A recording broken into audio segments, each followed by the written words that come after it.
இன்றைய திரை விமர்சனம் நிகழ்ச்சியில் இயக்குனர் தமிழ் இயக்கத்தில் உரியடி படத்தில் நடித்த விஜயகுமார் அவர்கள் நடித்து வெளிவந்திருக்கக்கூடிய எலெக்ஷன் படத்தை பற்றி பார்க்க போகிறோம்.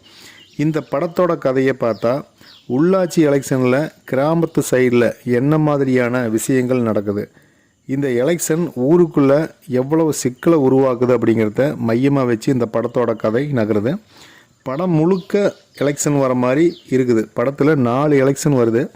அரசியல்னா என்னன்னே தெரியாத ஒரு பையன், அதாவது நம்ம கதாநாயகன், அவர் அரசியலுக்கு ஏன் வராரு, அதில் அவர் எதிர்கொள்ளக்கூடிய பிரச்சனைகள் என்ன அப்படிங்கிறத இயக்குனர் சொல்ல ட்ரை பண்ணிக்கிறாரு. படத்தோட ப்ளஸ்ன்னு பார்த்தா கிராமப்புறத்தில் நடக்கக்கூடிய இந்த தேர்தல் சம்பந்தமான கதை இருக்கிறதுனால மக்களுக்கு ஈஸியாக அது புரியும். ஏதோ பழக்கப்பட்ட ஒரு கதை அப்படிங்கிற மாதிரி இருக்குது. ஒரு தேர்தலில் நண்பன் எப்படி எதிரியாக மாறுறான், சண்டைக்கார எப்படி கூட்டாளியாக மாறுறா அப்படிங்கிறதையுமே, அரசியல்வாதிகளுடைய பகையை காட்டிக்கிறாங்க. சுயேட்சை அரசியல்வாதியினுடைய நிலைமை, அவர் எப்படி போராடுறாரு, விசுவாசமான ஒரு தொண்டன் எப்படி உழைக்கிறான் எலெக்ஷனுக்காக, பணம் அதிகாரத்தால் தொடர்ந்து ஒருத்தர் எப்படி தலைவராக இருக்கிறாரு, கொள்கை அடிப்படையிலான அரசியல்வாதியினுடைய நிலைமை, அவர் எப்படி அரசியல் பண்ணுறாரு, அரசியல்னே என்னன்னே தெரியாத மக்கள் எப்படி யோசிக்கிறாங்க, ஓட்டுகளை பிரிக்கிறதுக்கு அரசியல்வாதிகள் கையாளவும் கூடிய சில யுக்திகள், அவங்களால உருவாக்கப்பட்டு களமிறக்கப்படக்கூடிய ஒரு கூட்டம் எப்படி வேலை செய்யுது, இப்படி கதாபாத்திரங்களை காட்சிப்படுத்தி இந்த படத்தை நிறைய புரிய வைக்கிறாரு இயக்குனர். இந்த படமே ஒரு தேர்தல் சம்மந்தமாக இருக்கிறதுனால அதுக்கான ஒரு ஈஸியாக அப்சர்வ் பண்ணுற மாதிரி கதை இருக்குது. அதுவுமே இந்த அரசியல் படம் அப்படிங்கிறனால கிளைமேக்ஸ் எப்படி இருக்குமோ அப்படின்னு சொல்லி நாம் நினச்சிக்கோன்ட்ருப்போம். ஆனால் இது சம்மந்தம் இல்லாமல் சூப்பராக கிளைமேக்ஸ் அற்புதமாக கொண்டு முடிச்சுக்கிறாருங்கிறது இந்த படத்தோட ஒரு பெரிய ப்ளஸ்ஸு.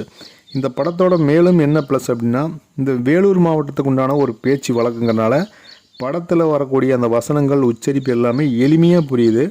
படத்தில் பல கதாபாத்திரங்கள் இருந்தாலுமே விஜயகுமார், அதாவது நம்ம ஹீரோவோட நடிப்பு தனித்துவமாக இருக்குது. படத்தில் வரக்கூடிய வில்லன் திலீபன் எல்லோரையும் மிரட்டுகிறாரு. கதாநாயகி பிரீத்தி அவர்களுடைய நடிப்பு சுமார் அப்படிங்கிறது, அவருக்கு அவ்வளோதான் கேரக்டர் ஒன்றும் பண்ண முடியாது அப்படிங்கிற மாதிரி. ஏன்னா படம் முழுக்குமே அரசியல் பிரச்சனை இந்த மாதிரி போகிறதுனால ஹீரோயினுக்கு பெருசாக வேலை இருக்கிற மாதிரி தெரியல. இசையமைப்பு, ஒளிப்பதிவு சூப்பராக பண்ணிக்கிறாங்க.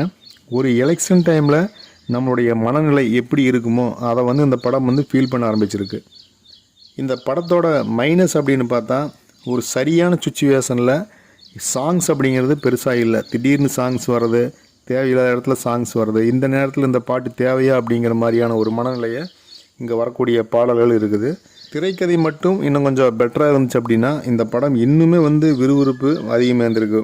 அரசியல் பிரியர்களுக்கு, அரசியல் பேசும் நபர்களுக்கு, அரசியலை ரொம்ப பிடிக்கும் அப்படிங்கிற மக்களுக்கு இந்த படம் ஒரு மிகப்பெரிய விருந்தாக கண்டிப்பாக இருக்கும். தேர்தல் நடந்துட்டு இருக்கக்கூடிய இந்த நேரத்தில் வந்திருக்கக்கூடிய இந்த படம் ஒரு பெரிய எதிர்பார்ப்பையும் ஒரு மகிழ்ச்சியான பல காட்சிகளையும் தந்திருக்கு அப்படின்னா அதில் எந்த மாற்றமும் இல்லை. ஸோ எலெக்ஷன் படம் குடும்பத்தோடு போய் தேட்டரில் பார்க்கக்கூடிய ஒரு அற்புதமான படம் அப்படிங்கிறனால அவசியம் குடும்பத்தோடு பார்த்து என்ஜாய் பண்ணுங்கள்.